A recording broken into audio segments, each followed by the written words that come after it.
Okay, thank you very much, Neil, for that interesting statistical information and those interviews.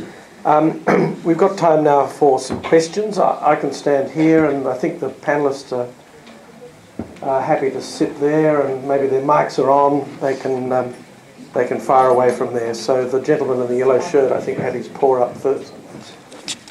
Thank you. Apart from cheering, my name is David, and I have a question essentially for Kate with a follow-up for Marshall. Or actually first with Marshall. My understanding of the legislation is that there were 26 steps which people have to go through to actually successfully receive euthanasia. And it seemed to me those 26 steps were pretty wonderful in all the things which had been covered, including, not right up until the end, actually involving the family. So it was with the person seeking euthanasia and medical professionals, medical people who were both doctors and, if my memory is right, a psychologist or psychiatrist. Now it seemed to me that that law was perfect, and I'd like you to say if it wasn't. And Kate, when you're looking at your legislation, did you rely at all on the structure provided by the Northern Territory legislation? If I can just very quickly read a quote from Dennis Burke, a Catholic who voted against my legislation when it went before the House. He subsequently became Attorney General and Minister for Health, the two portfolios responsible for administering the Act in the 9 months that it was on foot, and 4 people used it. And I quote him from Hansard, "While it was in operation, I can honestly say that I thought it was good legislation in that once passed by this House, it survived every attack by academics and theologians. When it was finally overridden, one would have to say in all honesty that the legislation needed not one word of amendment in terms of its workability in delivering the intent of the legislature." That's Hansard, the 11th of August 1998. So I let an opponent speak for the Act in the Northern Territory while it stayed on foot. Other than that, all your comments about the structure of the safeguards are correct. And yes, I believe at the time, which is about 2001, my colleague Ian Cohen, who has since retired, he based the bill, most of the bill's features, as I understand, the title and everything from extensive research that he and his office did based on Marshall's bill. So as far as I'm aware, there has been one of the changes that we have made is about the psychiatrist assessing as well. So we've got the 2 doctors, one of which must be a specialist in the terminal illness, and the other doctor. That was in consultation with the health profession and doctors. And both doctors need to be very satisfied that the person is of sound mind. So that's the one change that we've made. One significant change. Yes, sir. I'm interested in advance directives. Do they have any status in law? Now maybe Nicholas Crowley might help us on this one. Well, they do have status in law, but not in the criminal law. Such directives and expressions of intent and desire will not alter the criminal legal liability of people who might take action that is otherwise caught by the law. So those things have effect, of course, in the administration of the person's estate while living and after death, but they won't have any effect on legal liability. So you might get the situation where somebody is still prosecuted for aiding suicide, perhaps, and guilty of that offence, but the existence of a directive or expressions of intent and desire by the person would clearly have some effect on penalty to be imposed. Yes. Thank you. Alice Beecham. I'm rather fascinated by the fact that assisted suicide seems to be what Kate's bill is about. Not so long ago, there were people being prosecuted for assisting and had to go to jail. So is this legislation, would that be changed so that assistance is now the way to go? And I also had a question about the advance directive, but it's been dealt with. It sounds like a question for both Kate and Nicholas. What this bill would do, it may not enable everybody that was in that circumstance with, for example, their loved one, who wanted to assist their suicide upon request and discussion. It may not affect everyone because of the safeguards and the hoops I was saying at the beginning of the forum in terms of jumping through. So terminal illness is one safeguard. It would affect some people. For example, the patient, in some instances, the patient would be able to access the law, of course, rather than having to commit suicide or having to ask somebody to, put the pillow over their head. It would assist some people, but I couldn't guarantee that it would apply in every case. I doubt it would, and that's, I think, what Nicholas was saying as well when he was speaking, that this bill, as it stands, wouldn't be able to be accessed by quite a number of people, I think, who would actually want to seek assisted suicide. And I'm very aware of the limitations of the bill, and I don't think it's a perfect bill in that regard. I'm aware of the limitations. I think the situation we will be left in is that the offences of aiding, abetting, inciting or counselling suicide would still exist. But that the bill would remove some people from the operation of that part of the Crimes Act. Including doctors. Yes, we have time for a few more questions. Yes, please. I was just wondering, does the bill just have to deal with people who are in intolerable pain? Surely there must be people who are in no pain whatsoever, but have absolutely no quality of life, and are terminally ill, who would prefer to go. That's will be up to the patient and the doctor, the two doctors, as far as I can see. What we haven't got to, this bill has been read onto the notice paper and was drafted last year. What we don't have yet is, for example, the certificates written out that the doctors would have to sign to, and so that is part of the development, I think, over the next 6 months.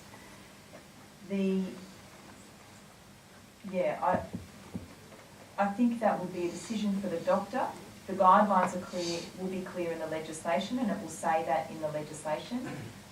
Ultimately, it's a decision for the doctor and the two doctors and the patient. If the patient is telling the doctor that their pain and suffering can't be alleviated, and the doctor knows that palliative care or medication has been provided, and the patient's pain and suffering, whatever that may be, I would argue is unbearable, then the doctor can make that decision to the countersigning doctor. But again, it has to be terminal illness.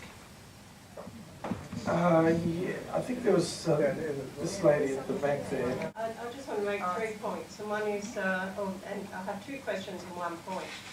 And Mr. Bowers, you and your father have given me enormous pleasure, and thank you so much for sharing the story with us.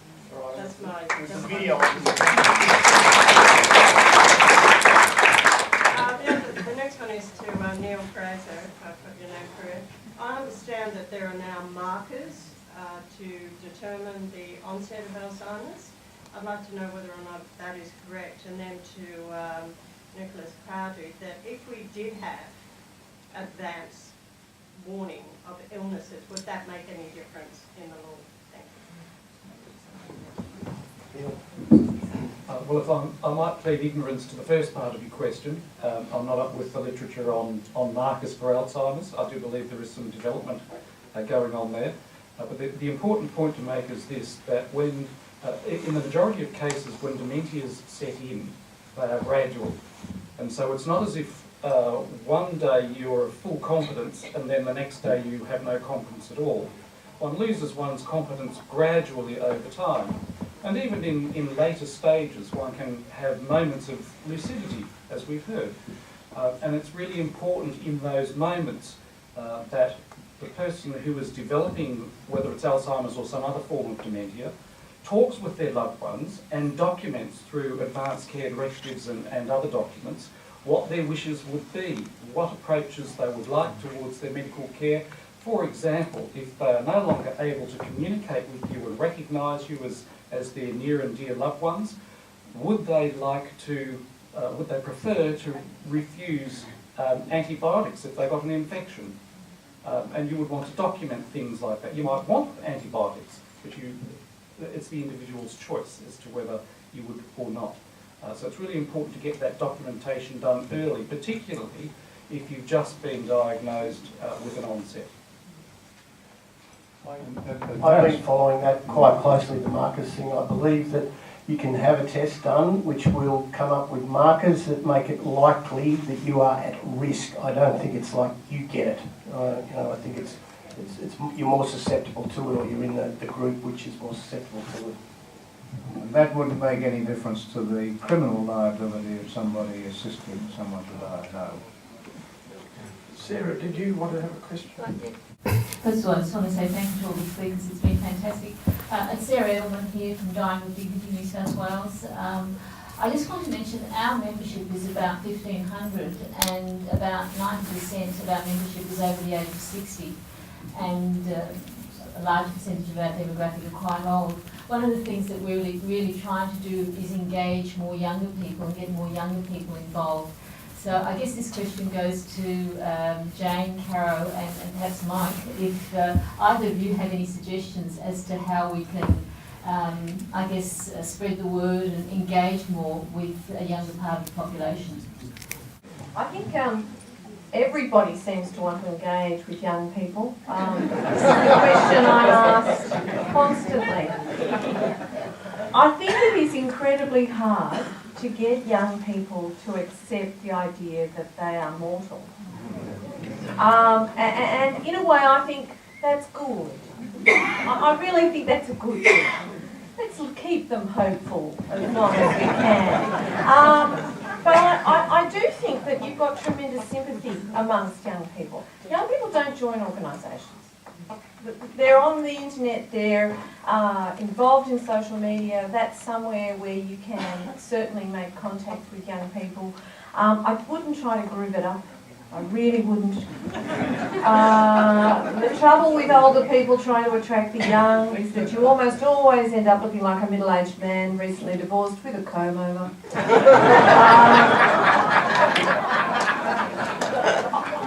My advice would be have integrity, be honest, speak when you can to active and interested groups of young people. And I think, and I'm noticing, particularly in feminist circles, a lot of young women are suddenly getting a lot more active about women's rights and feminism, and that might be one area. Those people who get active in one area are often active in another. But stick to your guns, have your integrity, and recognise that, like a lot of things, good wine, newspapers, and probably the ABC, an interest in the way you end your life is something you mature into. And I'd keep it that way if I were you. Okay, I think we've only really got time for two more questions. Oh, sorry. I think, as Jane was saying, the statistics on many illnesses, especially Alzheimer's, are increasing because of our longevity. If you can put that in terms of 30-year-olds, for instance, your generation will be, there'll be 20% more of you, dying in this way. If you can actually, I think, put the statistics before them without ramming it down their throats, you might attract some people to can I just add a quick comment to that, being from Victoria? We have a thing in the Victorian Parliament called Youth Parliament.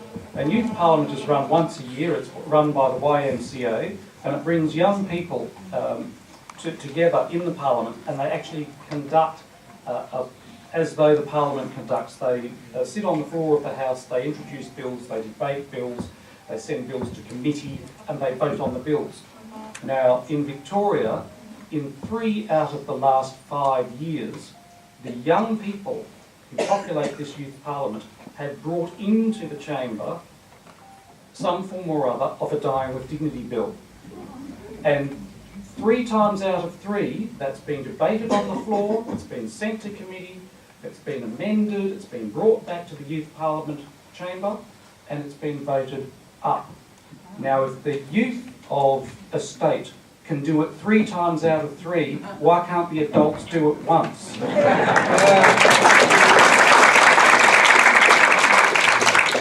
couple of questions up the back. There's a hand waving, waving, not drowning. This lady down here has had the microphone. Yeah, look, there's lots of people I know, but I am directing the questions. And,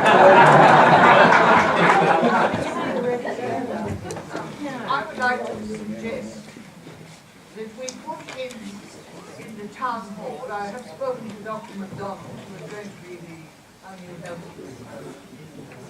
Member of Parliament, and also told more that we have in the town hall one area which is devoted to leaflets.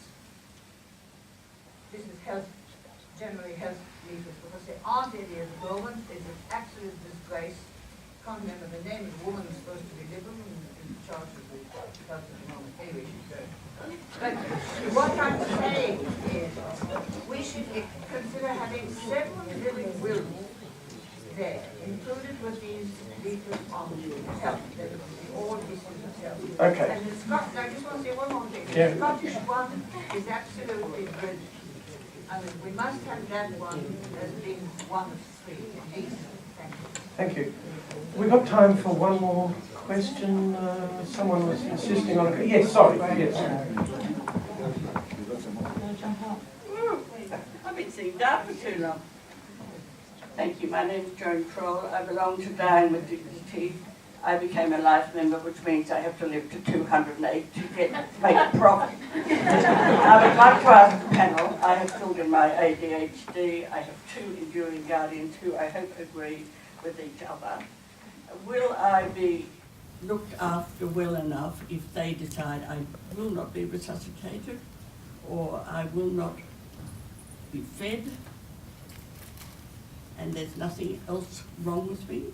I've just decided when the time might come, in advance and not in advance. The devil's probably in the detail and I'd need to look at the documents, but I think they'd be generally protected. It's the activity, the taking of an active step that attracts the attention of the law. If you are just neglected to death, they won't be penalised.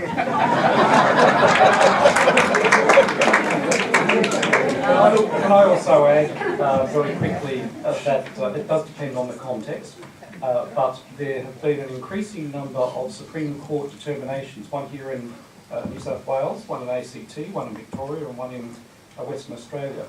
And those determinations, the justices are increasingly determining that if you have written a thing and said, if these are the circumstances, this is what I want to happen, and indeed you are in those circumstances, not some other circumstance, but in those circumstances, then your wishes ought to be respected. Thank you very much. I'm afraid we could go on and on and on because it's a terrific topic and there's lots of interesting angles and questions, but I know Dying with Dignity want to make a few announcements now. So we'll end the panel discussion. I want to thank very much Mike, Kate, Neil, Nicholas, Jane and Marshall very much for their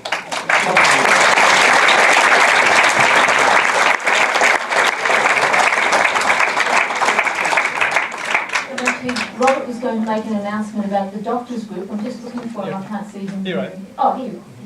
You say your thing first. Okay. As I said before, my name's Sarah Edelman. I'm Vice President of Dying with Dignity New South Wales. Can I just see a show of hands if you already are a member of our organisation? Oh, okay, that's almost 100%. I was going to do a plug for those of you who aren't members. If you're not, we do have flyers and application forms outside. We very much welcome your membership. It's not very expensive. I can't remember what it is. It's something like $30 or $40 unless it's a pensioner. The other thing, I really hate to bring up the issue of money and donations, but we do operate on the smell of an oily rag. All of us, we have the equivalent of less than one full-time person, and Gab, who is in the front here, who's our office manager and accountant and does everything for us, does an absolutely fantastic job with some assistance from Gideon. Gideon's over there. The rest of us are all working voluntary work, and we really are constantly sort of under a lot of pressure financially. So I really would ask you to keep in mind the possibility of either donations or bequests of some sort, because we really do rely on that in order to be able to continue to function and do all the work that we're doing. So please do keep us in mind, whether it's writing a will or just sending us a cheque for those of you who are in a position to be able to do that. And if anyone's got any ideas or knows anyone particularly who is in a position to make a substantial donation, we'd love to hear from you. We're very keen to approach you. Finally, I'm going to introduce you to Robert Marr, Dr. Robert Marr, who's our president, and he's going to talk to you just a little bit about the new doctors group that has just formed. Thank you. I'd particularly like to once again thank all the speakers for a wonderful seminar today. I think it's been really fantastic and wonderful for all of us. And I'd just like to announce that we have formed a national group of doctors called Doctors for Voluntary Euthanasia Choice. This group has arisen mainly out of South Australia, where they had legislation before the Parliament there to legalise a form of voluntary euthanasia. And I think more and more doctors will join this group. We've launched a website, and Neil's been helpful with that, and others have been helpful. I think the most important thing is that there are doctors out there that are working to change the law, but at the moment it's illegal, and some doctors are terrified of even giving patients assistance at the end of their life with morphine under the fear that they may be charged with voluntary euthanasia or involuntary euthanasia. So I think the law needs to be changed, and some of the opponents are in medical organisations such as palliative care, and I think it is timely that a group of doctors have got together to form this group. But ultimately, we will have law change. It may not be next year with Kate's bill, may not be the year after, but we will have law change eventually. It will only be with your support, because we need everybody campaigning on this. We've got 85% support already in the community, but we need active people who are willing to give time, money and effort to make this successful. So thank you for coming today, and I'm sure we'll be victorious eventually. Thank you.